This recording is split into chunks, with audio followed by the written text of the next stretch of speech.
dito po sa pag-usapan natin yung numero kasi nakasaad po ay dapat at least 16 yung bumoto for conviction para ma-convict yung si Vice President Sara Duterte. Pero ngayon, out of 24, 22 yung mga senador na nandyan dahil si Jinggoy kulong sa kasong plunder and he's suspended, I suppose, no? Yun ang nakalagay eh. Tapos si Bato nagtatago po. So ano yung numero sa tingin niya na dapat sundin? 16 pa rin po ba? Or 2/3 nung senators who are within the coercive powers of the Senate? Alam mo, Christian, blessing in disguise yung nangyari doon sa change of leadership. Because it paved way for the people to look into this case of Avellino versus Cuenco na nasundan naman pala ng marami pang kaso, no? Na ang quorum ay na-reduce depending on the number of the members of the Senate who are within, as you have said, the coercive means of the Senate, no? But I want to add something to that. Let us remember the mandate of the Constitution. Bakit may senador?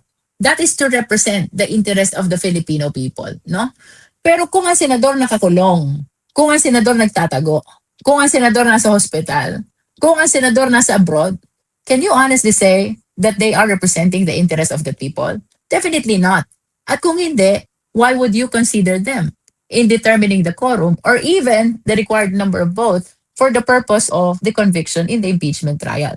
That is just my take. So, to answer your question, dapat ang determination ng threshold will depend on the number of senators within only the coercive means of the Senate. Because sila lang yung pwede mong sabihin, they are really discharging their duty of representing the interest of the Filipino people.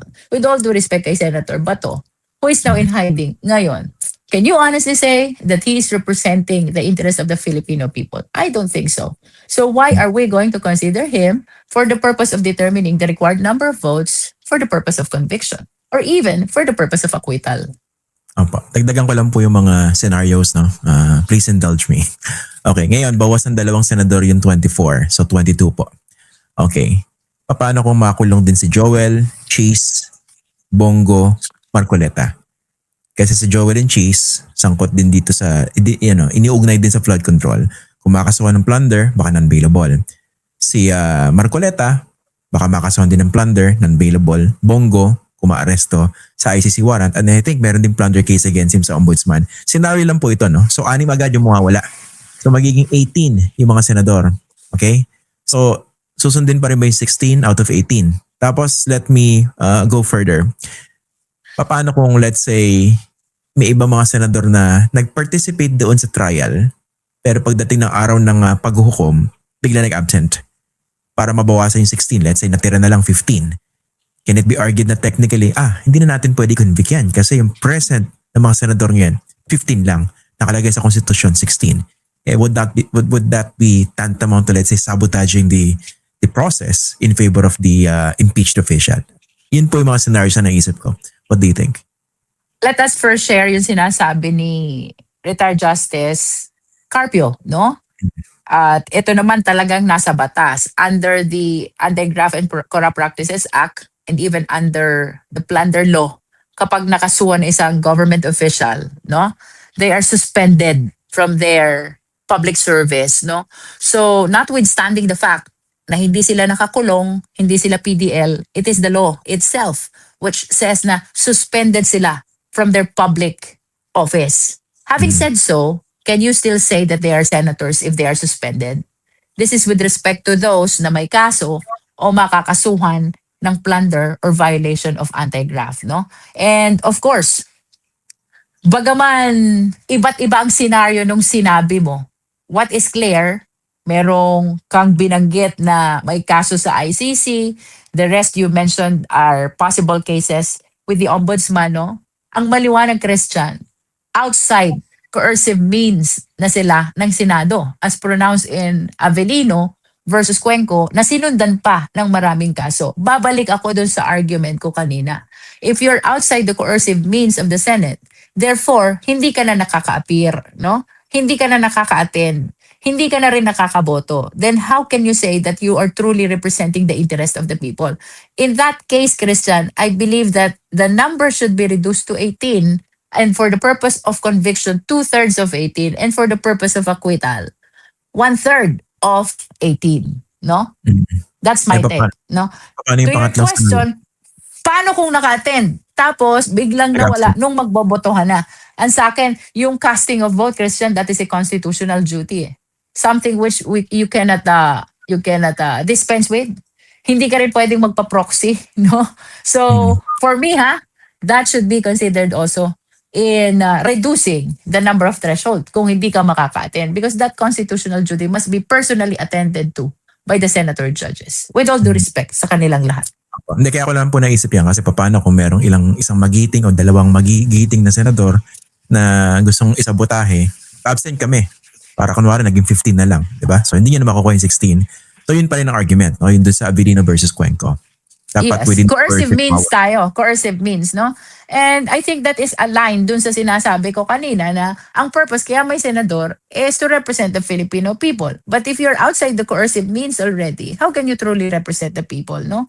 Nakakulong, nasa abroad, nagtatago, kinuha ng ICC, nasa hospital. Definitely, you are precluded already from discharging your duty as a senator, specifically in representing the interest of the people, no? In that case, dapat nire-reduce para yung decision ng Senate, which is a collegial body, or the impeachment court, will be truly representative of the interest of the Filipino people. Ano naman po, bilang panghuli, ano pong tingin nyo rito sa naging tugon ng kampo ni Sara Duterte doon sa impeachment complaint dyan sa Senado at saka yung pagpapadismiss?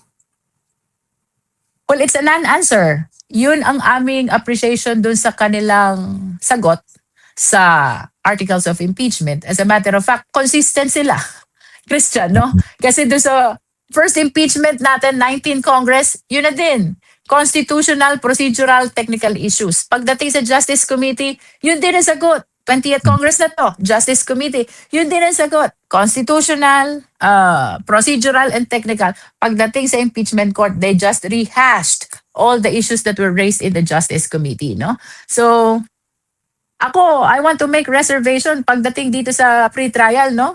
Dapat ilabas na nila kung anong kanilang defense, because under the rules, yung hindi mo ilalatag during the pre-trial, you cannot anymore present that during the trial.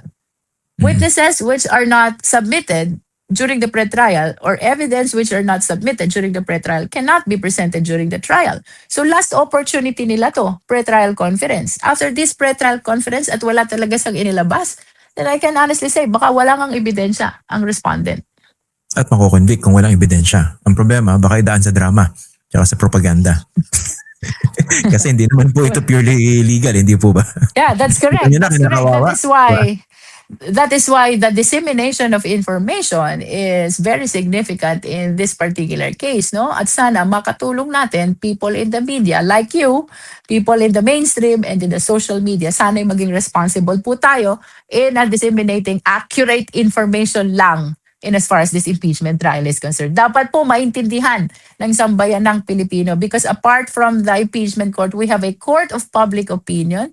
And I honestly believe mas powerful itong court of public opinion if indeed ay maninindigan ang sambayan ng Pilipino.